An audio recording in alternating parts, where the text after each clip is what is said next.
New York didn't always feel like opportunity. 100 years ago, this city felt tense, restless, like something was quietly wrong beneath the noise. People still danced, still worked, still chased success. Extra!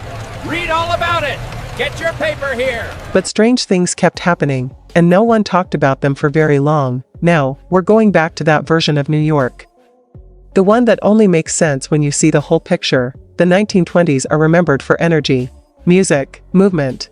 But every fast era has a cost. And New York paid it first. What unfolded here didn't look dramatic. It happened quietly, in hospitals, in back rooms, in places most people never saw. Piece by piece, the city changed. And once you notice how, you start recognizing the same patterns everywhere else. Alcohol was illegal.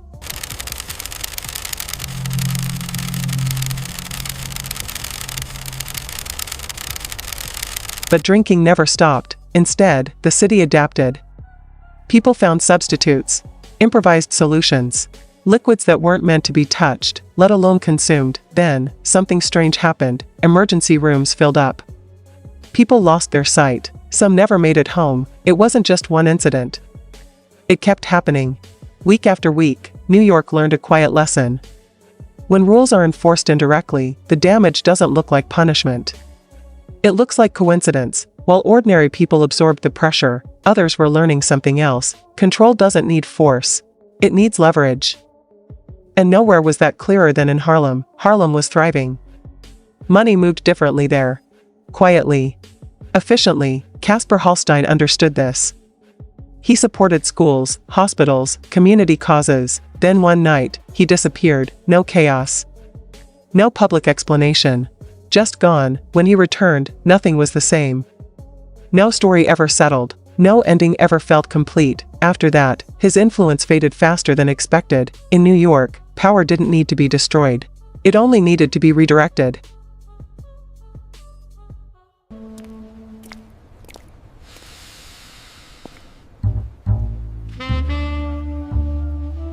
As daylight told one story, night told another. Behind ordinary doors, the city came alive.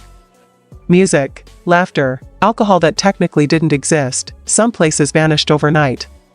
Others were never touched. It wasn't random. The city wasn't lawless. It was selective, and everyone learned quickly which rules mattered, and which ones were flexible. But nightlife wasn't the only thing being managed. People were too. Certain spaces were watched more closely. Raids happened suddenly. Names appeared in papers. Reputations disappeared. The city moved on immediately. Because that's what New York does, but the message stayed.